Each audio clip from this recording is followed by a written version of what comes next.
Hello everyone, आपका स्वागत है आपके अपने यूट्यूब चैनल कॉन्सेप्ट्स करने। तो आज हम लोग डायमेंशनल एनालिसिस का एप्लीकेशन देख रहे थे। उसमें हम लोग दो एप्लीकेशन पढ़ चुके हैं। कौन कौन पढ़ चुके हैं? कन्वर्सन ऑफ यूनिट और कैसे हम किसी भी इक्वेशन को करेक्टनेस चेक करेंगे, how to check correctness of physical relation. ठीक है, ये दो पढ़ चुके हैं। प्रिंसिपल ऑफ होमोजेनिटी भी पढ़ा चुका हूँ। क्या पढ़ाया मैं आपको? सेम फिजिकल क्वांटिटी को ऐड करेंगे जिसका डायमेंशन सेम होगा, उसी को सब्ट्रैक्ट करेंगे और सेम जो रहेगा उसका कंपेयर भी करेंगे। ठीक है, तो आज प्रिंसिपल ऑफ होमोजेनिटी पे बेस्ड आज हम लोग थर्ड पढ़ेंगे एप्लीकेशन। थर्ड एप्लीकेशन आपका क्या है? To derive the relation among physical quantities. Physical quantities में कैसे रिलेशन होता है? जैसे मैं आपको बोलूं, अगर टाइम का रिलेशन किसके साथ? लेंथ के साथ, मास के साथ, एक्सलेशन ड्यू टू ग्रेविटी के साथ, फोर्स का रिलेशन मास के साथ, एक्सलेशन के साथ। तो मतलब यहाँ पे हम लोग क्या पढ़ेंगे, क्या देखेंगे? जादू देखेंगे। क्या देखेंगे? जादू। यहाँ पे बिना फिजिक्स पढ़े हम बहुत सारे फिजिकल रिलेशन फॉर्मूला हम लोग डिराइव कर लेंगे। बस इसमें कुछ क्या होगा, कुछ कांस्टेंट होगा, उसका वैल्यू पता नहीं होगा। लेकिन हाँ, ये बस हम किस बेसिस पे? डायमेंशनल एनालिसिस के बेसिस पे डिराइव करेंगे। लेकिन रियल डेरिवेशन जो होगा हम लोग जैसे जैसे चैप्टर जो पढ़ेंगे उसमें हम लोग उसका डेरिवेशन देखते जाएंगे कैसे होगा। बस यहाँ हम डायमेंशनल एनालिसिस पे बेस्ड क्वेश्चन का एनालिसिस करेंगे। तो देखिए, इसी पे बेस्ड आपका फर्स्ट क्वेश्चन है। क्या है first question? Drive an expression for the centripetal force. आपको एक्सप्रेशन डिराइव करना है किसका? सेंट्रीपिटल फोर्स का। उसका फोर्स का आपको क्या दिया? नोटेशन एफ दिया है। Acting on a particle of mass M, मतलब जिस पार्टिकल है उसका मास एम है, moving with velocity V in a circle of radius R, मतलब जिस सर्कल पे मूव कर रहा है उसका रेडियस आर है और वेलोसिटी मूव भी दिया हुआ। देखिए, इसको फाइंड करने के लिए अब इसमें मुझे क्या पता चल रहा है? ये फोर्स जो है आपका, ये सेंट्रीपिटल फोर्स जो है किस किस पे डिपेंड कर रहा है? मास पे डिपेंड कर रहा है, वेलोसिटी पे डिपेंड कर रहा है और रेडियस पे डिपेंड कर रहा है। किस पे डिपेंड कर रहा है? मास, वेलोसिटी एंड रेडियस। तो हम इसका रिलेशन लिखेंगे। इसके लिए हम क्या करेंगे? जो मेरा फोर्स है उस फोर्स को हम लोग यहाँ पे पहले लिखेंगे। ठीक है, और ये किसके किस पे डिपेंड है? जिस जिस पे डिपेंड हम लिखेंगे मास पे, उसके बाद वेलोसिटी पे और रेडियस पे, ये लिख दिए। अब ये मास, वेलोसिटी एंड रेडियस जो लिख दिए, तो इस पे हम क्या करेंगे? टू की पहनाएंगे, ए बी सी, मतलब इसका power A B C D. अब देखिए, इसमें क्या एक दिक्कत होती है क्या? बच्चे पूछते हैं सर पहले मास जैसे दिया वैसे लिख। नहीं, अब वेलोसिटी को पहले लिख सकते हैं, मास को पहले लिख सकते हैं, रेडियस को, जिसको मन है उसको लिखिए। प्लस पावर की बात आई, क्या हम ऐसे ही पावर अरेंज करेंगे? नहीं भैया, आपको मन है तो इसको ए को बी दे, ए मास पे पावर बी दे दीजिए, आर पे पावर ए दे दीजिए। जैसे आपको अरेंज करना है वैसे कीजिए, कोई दिक्कत नहीं, आंसर आपका सेम आएगा। ठीक है, अब देखिए ये ए बी और सी पावर क्यों चाहिए, ये भी क्वेश्चन। देखिए, मास, वेलोसिटी एंड यहाँ जो इसका कुछ ना कुछ डायमेंशन हो, तो ये ए बी एंड सी हमको इसका डायमेंशन फाइंड करके देगा। ठीक है, कैसे? हम इसको लेफ्ट हैंड साइड से कंपेयर करेंगे राइट हैंड साइड। ठीक है, तो इसको कंपेयर करके हम लोग एबीसी निकालेंगे। अब एबीसी का वैल्यू क्या होता है? जीरो भी हो सकता है, प्लस भी हो सकता है, प्लस वन भी हो सकता है, माइनस वन भी हो सकता है, रेसिप्रोकल फ्रैक्शन भी हो सकता है, कुछ भी हो सकता है। समटाइम्स जीरो भी आ जाएगा तो उस पर डिपेंड नहीं करेगा। तो जैसा इक्वेशन होगा हम लोग देखेंगे, तो लास्ट में देखेंगे डिपेंड करता है या नहीं करता है। तो पहला हम लोग ये लिखेंगे। जब ये लिख दिए तो हम लोग क्या करेंगे? इसको प्रोपोर्शनलिटी कांस्टेंट को हटा के, प्रोपोर्शनलिटी साइन को हटा के हम लोग के डालेंगे। क्या? प्रोपोर्शनलिटी कांस्टेंट डालेंगे। ठीक है, के हो गया। ठीक है, प्रोपोर्शनलिटी कांस्टेंट के हो गया। उसके बाद ये क्या हो गया? एम ए बी का पावर बी, आर का पावर सी, ये हो गया। अब क्या करते हैं हम लोग? डायमेंशन लिखना चालू करते हैं। डायमेंशन लिखेंगे तो फोर्स का डायमेंशन क्या होता है? M L T minus two होता है। के क्या होगा? के कांस्टेंट है, तो ये क्या होगा? आपका डायमेंशन लेस होगा। क्या होगा? डायमेंशन लेस होगा।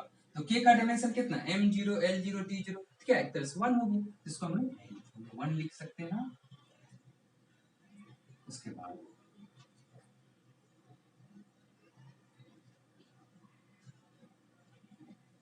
मास के लिए एम, इसका डायमेंशन ए, वेलोसिटी का डायमेंशन क्या होता है? एल टी माइनस वन होता है। इसका भी रेडियस क्या है? लेंथ भी लेंथ से रिप्रेजेंट करता है, इसका डायमेंशन कितना हो गया? सी हो गया। यहाँ पे मास, वेलोसिटी और रेडियस का हम लोग डायमेंशन लिख दिए। अब क्या करेंगे? इधर हम पहले मास देख लेते हैं, मास का डायमेंशन क्या, सिर्फ ए होगा। एल का डायमेंशन यहाँ आपका बी प्लस सी होगा। टी का डायमेंशन क्या होगा, माइनस बी होगा। देखिए यहाँ पे आप ऐसे भी लिख सकते हैं, mass M L zero T zero, इसको ऐसे लिख सकते हैं। आप ये लिखिए, ज्यादा बेहतर होगा ये लिखिए, मैं अभी लिख दिया, नेक्स्ट टाइम से लिखेंगे, चाहे ये भी लिखिएगा तो दिक्कत नहीं, ठीक है। तो ऐसे आप जनरल फॉर्म में जो है उसको मास, लेंथ और टाइम तीनों में रिप्रेजेंट करके लिख सकते हैं। चलिए ये आपका हो गया, ठीक है, इतना आप कर लिए। उसके बाद M L T minus two, अब लेफ्ट हैंड साइड और राइट हैंड साइड में डायमेंशन का कंपेयर करेंगे। तो कैसे कंपेयर करेंगे, मास का डायमेंशन मास के साथ, लेंथ का डायमेंशन लेंथ के साथ और टाइम का डायमेंशन टाइम के साथ, ठीक है। तो चलिए यहां से जब हम लोग कंपेयर करेंगे, ए का वैल्यू क्या आएगा आपका 1 आएगा। देखिए ए और मास का डायमेंशन कितना 1। उसी तरह हम लोग बी प्लस सी किसका डायमेंशन कंपेयर करें, लेंथ का, तो भी कितना आ गया आपका 1 आ गया। अब देख रहे हैं किसका, टी का डायमेंशन, तो माइनस बी इक्वल टू क्या आ गया आपका माइनस टू आ गया। तो माइनस माइनस कैंसिल हो जाएगा, तो बी इक्वल टू क्या आ गया 2 आ गया। अब बी का वैल्यू यहाँ पे डाल दीजिए, तो सी का वैल्यू क्या आ जाएगा आपका माइनस 1 आ जाएगा, आ जाएगा 1, ये 2 इधर जाके क्या माइनस 2, तो 1 माइनस 2 कितना माइनस। अब ये वैल्यू हम लोग किस करेंगे, इसमें पुट कर देंगे। पुट करेंगे तो क्या आएगा आपका, देखिए आपका आएगा एफ के एम ए 1 हो जाएगा। उसके बाद क्या है भी, बी कितना है आपका 2 आया है, और सी आपका कितना आया है 1 है। यहां से आपका क्या बन गया के एम बी स्क्वायर, आपका आर डालिए, आर आ जाएगा। इसको और अगर आप थोड़ा अरेंज कीजिएगा तो क्या हो जाएगा के एम बी स्क्वायर, ये आपका। अब के का वैल्यू जैसे देखिए, अब यहाँ पे के का वैल्यू आपको डायरेक्ट यहीं तक छोड़ देना, कांस्टेंट कुछ भी हो सकता है, ठीक है 1 भी हो सकता है। यहाँ इसे आपको सेंटीमीटर फोर्स के लिए आपका के का वैल्यू 1 होता है, ठीक है। ये आप समझ गए। तो देखिए अब एक बार इसको मैं एक बार एक्सप्लेन कर देता हूँ फिर से, जो आपको बेहतर समझ में। पहले क्या करना है आपको, जिसका भी रिलेशन आपको फाइंड करने के लिए कहेगा, जिसका भी एक्सप्रेशन आपको फाइंड करने के लिए कहेगा, उसका पहले हम लिखेंगे, उसके साथ प्रोपोर्शनलिटी साइन लगाएंगे, या कभी कभी डायरेक्ट लिख दिया जाता है, तो पहले हम लोग प्रोपोर्शनलिटी साइन लगा देंगे। जिस जिस चीज पे डिपेंड कर रहा है, जिस जिस चीज पे डिपेंड कर रहा है, जैसे यहाँ मास पे डिपेंड कर रहा है, यहाँ लेंथ पे डिपेंड, यहाँ वेलोसिटी पे डिपेंड कर रहा है, यहाँ रेडियस पे डिपेंड कर रहा है, ठीक है। तो जिस पे भी डिपेंड कर रहा है उसके साथ हम उसका डायरेक्टली प्रोपोर्शनल प्रोडक्ट के फॉर्म में लिख देंगे, ठीक है। उसके बाद उसको टोपी पहनाएंगे, मतलब उसको पावर देंगे ए बी सी, कभी अल्फा बीटा गामा भी ले सकते हैं, एक्स वाई जेड भी ले सकते हैं, जो आपको अच्छा लगे वो ले सकते हैं। क्यों लेते हैं बता दिया आपको, क्यों, कुछ ना कुछ इसका डायमेंशन, इसलिए। अब यहाँ क्या हो गया, बी का डायमेंशन आपका वेलोसिटी का रिलेशन कैसा होगा, बी का क्या है बी, तो उसका 2 आ जाएगा। इससे यहाँ से आप ए बी सी का वैल्यू फाइंड कैसे कीजिएगा, तो फोर्स का डायमेंशन लिखिएगा यहाँ पे एम वेलोसिटी और रेडियस, जिसका जिसका जो डायमेंशन है लिख दीजिएगा। फिर यहाँ से बेस सेम है तो उस हिसाब से पावर को ऐड करके लिख दीजिएगा। फिर आपका left hand side principle of homogeneity में हम लोग पढ़े, जो कोई भी क्वेश्चन करेक्ट होता है क्या होता है, लेफ्ट हैंड साइड और राइट हैंड साइड का डायमेंशन बराबर होता है। यहाँ पे हम इसका कंपेयर करेंगे, कंपेयर करने के बाद ए बी और सी का वैल्यू फाइंड करेंगे। ए बी सी का वैल्यू आने के बाद हम इस इक्वेशन में आपको क्या करेंगे, उस वैल्यू को पुट कर देंगे। क्या करेंगे, मान लीजिए इक्वेशन फर्स्ट है तो यहाँ लिख दीजिएगा putting the value of A B and C in equation first. A B C का वैल्यू जो पावर आया उसको आप लिख दीजिए, फिर इसको आप थोड़ा अरेंज करके लिख दिया जिससे बेहतर दिखने में, ठीक है। चलिए ये आपका सेंटीमीटर फोर्स का फॉर्मूला आ गया, समझ गए। हम लोग अब नेक्स्ट क्वेश्चन स्टार्ट करते हैं। नेक्स्ट क्वेश्चन में क्या करा, a simple pendulum having a bob attached to a string that oscillates under the action of the force of gravity. क्या कर रहा है, under the action of the force of gravity के कारण क्या कर रहा है, ऑसिलेट्स कर रहा है। Suppose that period of oscillation of the simple pendulum depends upon mass m of the bob, length l of the pendulum, acceleration due to gravity g, derive expression for its time period using method of dimension। देखिए इस question को हमको solve करना है, तो हमको किसका निकालना है, आपको derive expression for its time period। तो टाइम पीरियड क्या हो जाएगा आपका t होगा। टाइम पीरियड किस किस पे डिपेंड कर रहा है वो लिखेंगे, किस पे डिपेंड कर रहा है, मास पे डिपेंड कर रहा है, लेंथ पे डिपेंड कर रहा है, और एक्सेलरेशन ड्यू टू ग्रेविटी पे डिपेंड कर रहा है। तो मास के लिए क्या लिखेंगे, पावर ए बी सी। क्या सर हमेशा ऐसे लिखना ही भाई, आपको जो इच्छा है वो लिख सकते हैं, ठीक है। कंपलसरी नहीं है कि आप मास को ए दीजिए, लेंथ को बी दीजिए, जी को सी दीजिए। आपका मन है भाई उल्टा कर दिए, सी बी ए लिखिए, चाहे बी सी ए लिखिए, जो भी लिखना है आपका आंसर सही आएगा। ठीक है, चलिए इसके बाद आपको क्या बताए थे, इस प्रोपोर्शनलिटी साइन को हटाएंगे हम, तो क्या आ जाएगा, के इंटू एम ए एल का पावर बी जी का पावर सी। इसके बाद क्या बताया था आपको, डायमेंशंस लिखना है सबका, लेफ्ट हैंड साइड और राइट हैंड साइड में सबका डायमेंशंस लिखना है। तो देखिए टाइम पीरियड के लिए डायमेंशन लिखे तो क्या होता है, M zero L zero T, time period क्या सिर्फ टाइम। उसके बाद के क्या है, कांस्टेंट है, उसका क्या होगा, डायमेंशन लेस होगा, उसके जगह आप 1 लिखिए या M zero L zero T zero लिखिए, लेकिन उसको जब हम ऐड करेंगे तो उससे कोई मेरा ज्यादा फर्क पड़ेगा नहीं, इसलिए हम सिंपल 1 लिख देते हैं। 1 भी नहीं लिखिए चलेगा। मास के लिए क्या हो जाएगा, m तो होगा, l जीरो और t का डायमेंशन कुछ नहीं होगा। लेंथ के लिए क्या होगा, m का डायमेंशन 0 होगा, l होगा और t का भी डायमेंशन 0 होगा। अब acceleration due to gravity, acceleration due to gravity का डायमेंशन सेम होता है किसके, एक्सेलरेशन के बराबर होता है। एक्सेलरेशन का डायमेंशन आपको पढ़ा चुके हैं, क्या होता है, lt माइनस 2 होता है। इसमें आप m0 ऐड कर दीजिए,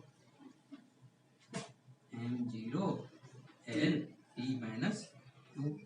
इतना समझे, इतना समझ गए। अब आपको क्या बताया था, लेफ्ट हैंड साइड और राइट हैंड साइड का डायमेंशन कंपेयर करेंगे, तब जब यहाँ पे हम ये ए बी सी को पहले यहाँ बेस से उसका डायमेंशन ऐड करके लिख लेंगे। यहाँ पे हम लिखेंगे तो बताइए, मास का डायमेंशन तो यहाँ पे कितना है, ए है, मास है कहीं नहीं, यहाँ पे भी मास नहीं, यहाँ भी मास का डायमेंशन क्या है, 0, तो बस ए होगा। उसके बाद एल का डायमेंशन हम लोग लिखेंगे, यहाँ एल का डायमेंशन कितना है आपका, कुछ भी नहीं है, तो यहाँ पे कितना है, डी है, यहाँ है, हाँ यहाँ पे है 1 है, सी हो जाएगा, क्योंकि 1 है, 1 इंटू सी कितना, सी, इसीलिए सी को लिखे है। टाइम का लिखे तो ए में तो पहला में तो भैया टाइम का डायमेंशन 0 है, दूसरा में भी 0 है, इसमें क्या है आपका -2c। ठीक है, चलिए इतना आप जब समझ गए तो बस क्वेश्चन क्या हुआ, बन गया। अब देखिए ए इक्वल टू क्या हो जाएगा, आप डायमेंशन कंपेयर कीजिएगा, ए इक्वल टू 0 होगा, D plus C equal to भी 0 होगा, और -2c इक्वल टू क्या हो जाएगा आपका 1 हो जाएगा। तो c इक्वल टू क्या आ गया, -1/2 आया, यस और नो। और यहाँ पे लिखिएगा तो b इक्वल टू -c, और फिर c का वैल्यू यहाँ पे डाल दीजिए तो क्या आ जाएगा, b इक्वल टू 1/2 आया। यहाँ पे देखिए माइनस पहले से लगा, ये माइनस प्लस हो जाएगा 1/2, और a का डायमेंशन तो आपको 0 है, तो आप क्या किए, a b और c का डायमेंशन फाइंड कर लिए, यस कर लिए। अब क्या बताया था आपको, इक्वेशन फर्स्ट जिसको आप मान लेते हैं इसमें पुट कर दीजिए, क्या, ए बी और सी का डायमेंशन, तो क्या हो जाएगा आपका, t इक्वल टू आ जाएगा के, ए का डायमेंशन क्या है भैया, 0 है, ठीक है लिख दिए। एल का डायमेंशन कितना है, एल कहाँ गया भैया, उसका पावर कितना, बी, तो बी का पावर क्या हो गया 1/2 आ गया। जी, जी का पावर सी, तो ये -1/2 आ गया, है ना -1/2। ठीक है, इसको अरेंज कर ले हम तो क्या लिख सकते हैं, के एम का पावर 0, उसको तो कुछ लिखेंगे नहीं, एल का पावर 1/2 और जी का पावर 1/2। इससे क्या आप समझे, टी के अंडर रूट एल बाई जी लिख सकते हैं, नहीं लिख सकते, बताइए। देखिए एल और जी से हमें पावर थे, मैं तो सिंपल एल बाई जी का पावर 1/2 हम लोग ऐसे लिख सकते हैं। ठीक है, और लिख दी, ये आपका आ गया टाइम पीरियड ऑफ ऑसिलेशन का। फॉर एक्सपेरिमेंट से कैसा है, बाय एक्सपेरिमेंट से आपका इसका वैल्यू आया है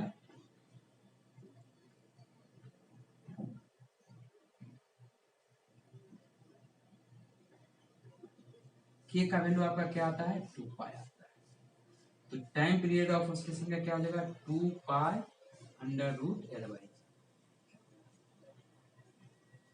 ये आपको दिया है तो ठीक है, ऐसा भी आपको याद नहीं करना, सिंपल आप आंसर यहाँ तक टिक कर सकते हैं। ठीक है, इतना समझ गए, इतना देखिए। अब यहाँ पे आपको एक चीज और समझने की बात है, मास का डायमेंशन 0 आ गया, मतलब क्या, ये सिंपल पेंडुलम है जो उसमें बॉब लगा होता है, यहाँ जो आपको बताए थे, ये जो बॉब लगा होता है यहाँ पे बॉल टाइप का, इस पे डिपेंड नहीं करता है, बस हमको दिया था, तुम चेक भी कर ले डिपेंड करता है कि नहीं, यहाँ से मुझे क्या पता चला, डिपेंड नहीं करता है, इसलिए हम लिखेंगे सारा, जो डिपेंड करेगा वो आ जाएगा, जो नहीं डिपेंड करेगा उसको कैंसिल आउट कर देंगे। उसमें कोई दिक्कत नहीं।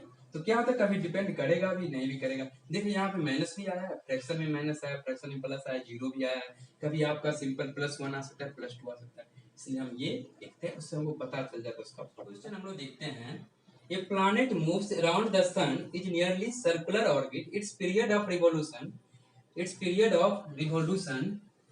क्या है, its period of revolution t depends upon radius r of orbit, mass m of sun और ग्रेविटेशनल कांस्टेंट g पे डिपेंड कर रहा है। Taking the proportionality constant as 2 pi, write the equation for t। मतलब टाइम पीरियड के लिए आपको क्या करना है, इट्स पीरियड ऑफ रिवॉल्यूशन के लिए आपको एक्सप्रेशन फाइंड करना है। तो आपको फर्स्ट फिर वही हम लोग करेंगे, क्या करेंगे, तो t का किस किस पे डिपेंड कर रहा है वो लिखेंगे। तो t डायरेक्टली प्रोपोर्शनल किस पे है, r पे है, मास पे है और ग्रेविटेशनल कांस्टेंट g। तो आपको क्या बताया था, इसका पावर आप b दे दीजिए, c। ठीक है, फिर जब ये देने के बाद हम क्या करेंगे, प्रोपोर्शनलिटी कांस्टेंट को हटाएंगे तो k, r का पावर a, मास का पावर b और ग्रेविटेशनल कांस्टेंट का पावर c। इसके बाद क्या करेंगे, इसका हम डायमेंशंस लिखेंगे। क्या करेंगे, डायमेंशंस लिखेंगे।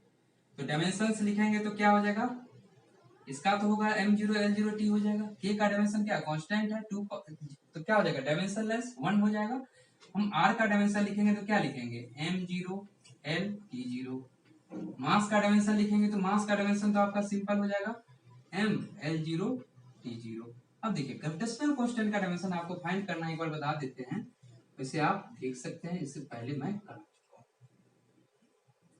ठीक है, तो g क्या हो जाएगा आपका f into R square by m1 m2 होगा, और यहां से आप f का क्या होता है mlt-2 होता है, इसका l स्क्वायर होगा रेडियस का, इधर m इंटू, ये समझे। देखिए फोर्स का हो गया mlt-2, मास इंटू एक्सीलरेशन ही होता है, एक्सीलरेशन का lt-2, मास का तो m रहेगा, और रेडियस क्या है, ये लेंथ से इसको मेजर करेंगे तो लेंथ का क्या हो जाएगा l स्क्वायर हो जाएगा m इंटू r। ये मास मास गया, एक मास ऊपर चला जाएगा आपका, तो ये m इनवर्स हो जाएगा, ये क्या हो जाएगा आपका l स्क्वायर हो जाएगा, ये l स्क्वायर नहीं l क्यूब हो जाएगा, और ये t-2, ये आपका डायमेंशन आ गया। ठीक है, तो यहाँ पे हम लोग क्या करेंगे, ये डायमेंशन लिख दे, m inverse l cube t-2 हो गया, इतना लिख दिए। फिर क्या करेंगे, इसका पावर हम लोग दे देंगे a b c।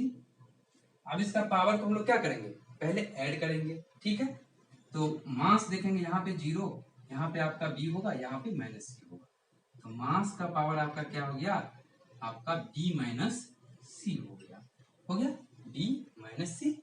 उसके बाद लेंथ का देखेंगे, लेंथ का क्या है, यहाँ तो a होगा, b तो है ही नहीं, c है तो a प्लस 3। ठीक है, a प्लस 3, लेंथ तो यहाँ पे आपको 0। ठीक है, ग्रेविटेशनल कांस्टेंट का देखेंगे तो क्या हो जाएगा, फिर टी का देखेंगे तो टी यहाँ पे है, यहाँ भी 0 है। ठीक है, यहाँ भी 0 है। ठीक है, यहाँ पे आपका कितना आ जाएगा, -2c आ जाएगा। ठीक है, ये हो गया आपका। अब इधर क्या हो जाएगा आपका m0 l0 t। ओके, इसके बाद हम लोग क्या करेंगे, डायमेंशन का कंपेयर करेंगे।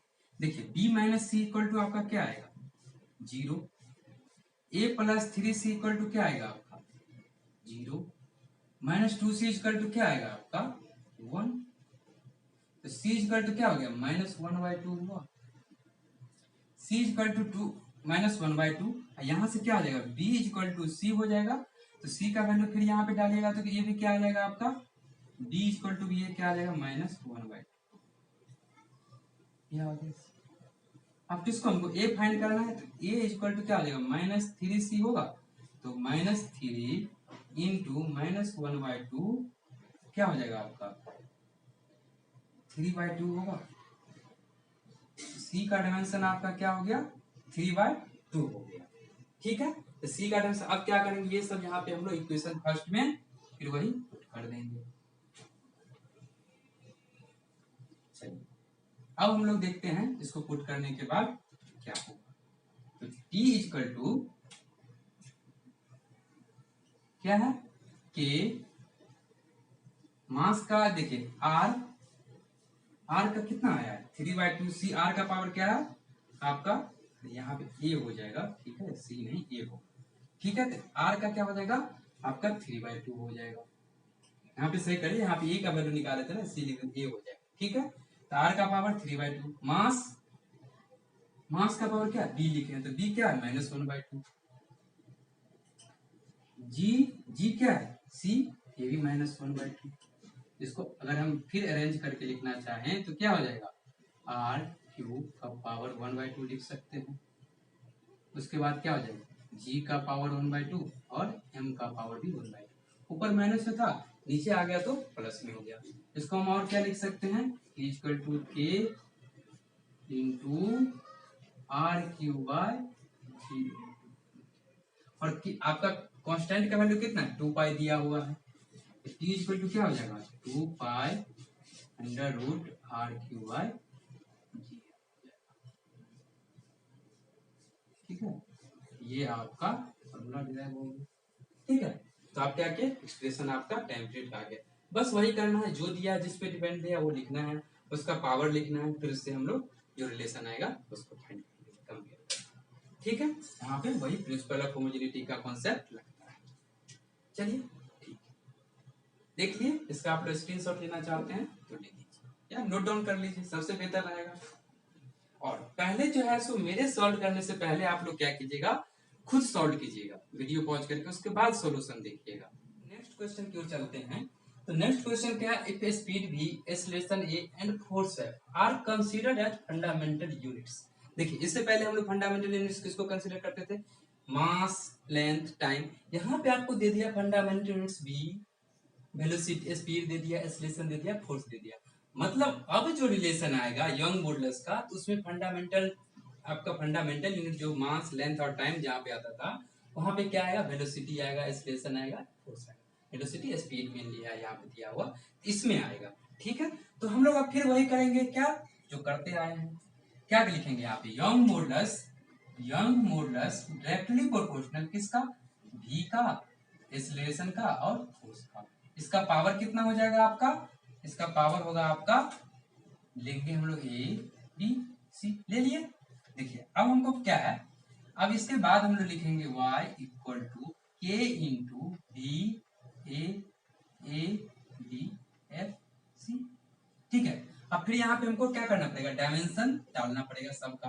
तो देखिए यंग मॉडुलस का डायमेंशन आपको इसे बता चुके हैं, लेकिन क्या होता है इसका, longitudinal stress by longitudinal strain होता है। तो क्या हो गया, लॉन्गिट्यूडिनल स्ट्रेस क्या हो जाएगा आपका, फोर्स अपॉन एरिया होता है, और ये change in length upon original length होता है। इसको क्या लिख सकते हैं, force upon area into length by change in length. देखिए, तो फोर्स क्या हो जाएगा ml/t-2, एरिया का क्या हो जाएगा l², ये तो क्या हो जाएगा l/l, कैंसिल ही हो गया। एक l आपका यहाँ से कैंसिल आउट हो जाएगा, एक कट जाएगा तो बचेगा आपका ml−1t-2 हो जाएगा। ठीक है, ये आपका किसका, यंग मॉडुलस का डायमेंशन आ गया। इसमें कोई कंफ्यूजन है नहीं। चलिए, ये तो आपका क्या आ गया, यंग मॉडुलस का डायमेंशन। तो हम लोग यहाँ पे पुट कर देंगे, यहाँ पे लिख दें यंग मॉडुलस का डायमेंशन क्या आया है, मेरा है ml−1t-2 आया है।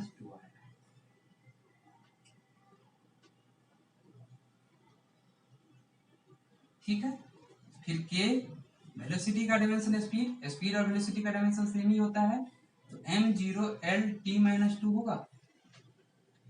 एक्सीलरेशन का डायमेंशन क्या हो जाएगा, m0, ये t-2 ने t-1 होगा स्पीड का, m0l/t-2 होगा किसका, आपका एक्सीलरेशन का।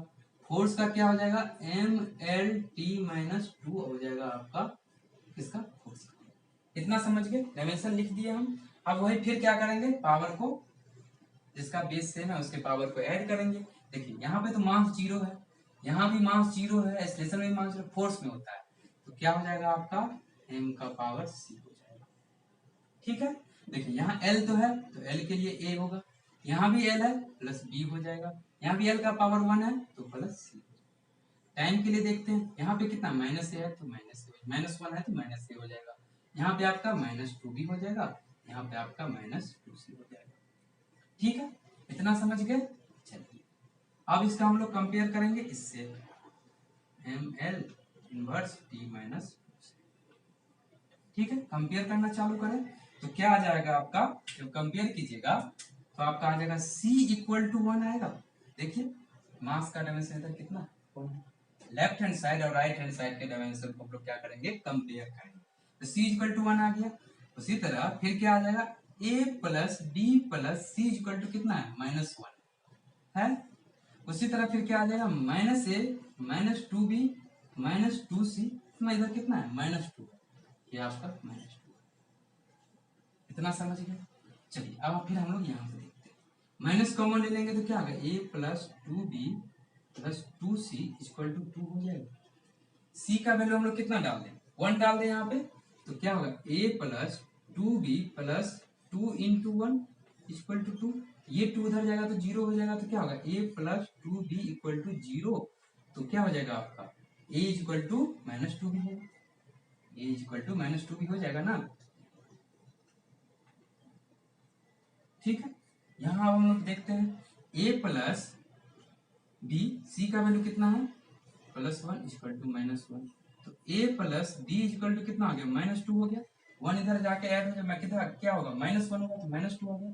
अब A का वैल्यू यहाँ पे क्या डाल दें, -2B डाल दें, और प्लस B तो आपका है ही, ये -2, यहाँ से क्या बचेगा आपका, -B बचेगा, यहाँ -B ही बचेगा, इक्वल टू -2, तो B का वैल्यू आपको क्या आ गया, 2 आ गया। B का वैल्यू 2 आ गया, तो A का वैल्यू आपका क्या आ गया, -4 आ गया। D का वैल्यू यहाँ से उठा के हम लोग यहाँ डाल देंगे। अब आपका क्या हो गया, A B C तीनों का वैल्यू फाइंड हो गया। अब हम लोग क्या करेंगे, इस इक्वेशन में हम लोग क्या करेंगे, पुट कर देंगे। इस इक्वेशन में पुट करेंगे, इसको मिटा देते हैं। देखिए अब इस इक्वेशन में पुट करेंगे तो क्या हो जाएगा, y इक्वल टू के v का पावर a है, a कितना आया मेरा, -4, तो v का पावर -4 हो जाएगा। उसके बाद a है, a का पावर क्या है, b, तो b का पावर कितना है, 2, a का पावर क्या हो जाएगा आपका 2 हो जाएगा। ठीक है, उसके बाद क्या है, f का पावर कितना है, 1 है। ये आपका यंग मॉडल्स का रिलेशन हो गया। देखिए अगर हम लोग फंडामेंटल का लेंथ मास और टाइम दिया होता तो भी ए और एफ के जगह क्या होता, लेंथ मास और टाइम में होता, लेकिन यहाँ पे आपको दिया स्पीड दिया, एक्सीलरेशन दिया, फोर्स दिया, इसका रिलेशन। तो ये नहीं सोचना है कि हमेशा आपको जैसा दिया रहेगा, जिस पे डिपेंड कर रहा है उस हिसाब से आपका क्या आएगा, उसका एक्सप्रेशन आएगा। ऐसा नहीं सोचना है कि हमेशा लेंथ मास और टाइम में ही आएगा, नहीं, ऐसा कोई जरूरी नहीं है। जो जिस पे भी डिपेंड करेगा, जिस फंडामेंटल यूनिट पे डिपेंड करेगा, वो आपका आंसर रहेगा। ठीक है, ये क्या है आपका, if surface tension S, moment of inertia I and Planck's constant H दिया हुआ है, तो उसके बाद कह रहा है where to be taken the fundamental units, the dimension formula for linear momentum will be. अब लीनियर मोमेंटम का आपको डायमेंशन फाइंड करना। ठीक है, तो अब हम लोग क्या करते हैं, इसका पहले जो करते आए क्या करेंगे, लीनियर मोमेंटम आपको किससे, पी से नोट करते हैं। ठीक है, उसके बाद आपका ये हो गया, उसके बाद हम क्या करेंगे, इसका डायरेक्टली प्रोपोर्शनल किसके, प्लैंक्स कांस्टेंट हो गया आपका। उसके बाद क्या हो गया, सरफेस टेंशन हो गया, और उसके बाद डायमेंशन, ये मोमेंट ऑफ इनर्शिया। ठीक है, तो ये ए हो जाएगा, ये बी और ये सी। ठीक है, इतना लिख दिए। उसके बाद क्या करेंगे, P इक्वल टू कॉन्स्टेंट लगाएंगे HASB बाय C। अब डायमेंशन लिखना चालू करें तो लीनियर मोमेंटम का आपको मोमेंटम का जो डायमेंशन लिखे थे mv होता है, तो LT-1 होगा। क्या होगा, LT-1 होगा। यहाँ से हम कंपेयर करेंगे तो क्या होगा, A plus B plus C equal to 1 होगा।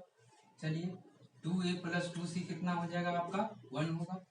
उसके बाद -A माइनस 2B कितना हो जाएगा आपका, -1 होगा। यहाँ से क्या निकल जाएगा, A प्लस 2B कितना आ जाएगा, 1 आ जाएगा।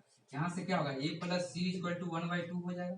इस A प्लस C का वैल्यू हम लोग इसमें डाल दें, जैसे A plus C plus B equal to क्या होगा, 1 होगा, तो क्या हो जाएगा 1/2 प्लस B इक्वल टू 1 होगा, तो B इक्वल टू क्या हो जाएगा 1 माइनस 1/2, तो ये 1/2 आ गया। तो B का डायमेंशन आपको फाइंड हो गया। ठीक है, B का डायमेंशन आप यहाँ रखिए, तो A प्लस 2B, तो कितना हो जाएगा आपका 2 इंटू B 1/2 हो गया। ठीक है, आप यहाँ से तो क्या निकालिएगा 1, ये कितना आ जाएगा 2 कैंसिल आउट हो जाएगा, तो A का डायमेंशन आपको 0 आ जाएगा, हो जाएगा ना। 2 इंटू 2 1, 1 माइनस 1 0 आ गया। ठीक है, A का वैल्यू यहाँ पे 0 डाल दे, 0 प्लस C इक्वल टू 1/2 हो गया, तो c इक्वल टू 1/2 हो गया। इतना समझ गए। अब क्या करेंगे, ये हम लोग इसमें फर्स्ट इक्वेशन में डाल देंगे, इसको फर्स्ट इक्वेशन मान लेते हैं।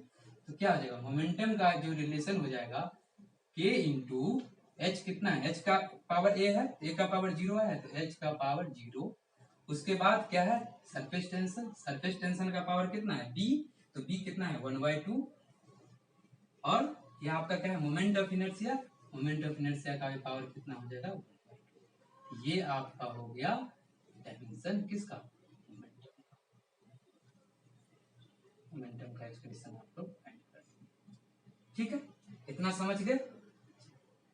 ये आपका कांस्टेंट तो आपका जो दिया रहेगा, यहाँ पे कुछ दिया नहीं है तो हम लोग यहाँ पे कुछ करेंगे। ठीक है, ये आपका हो गया मोमेंटम का, ठीक है।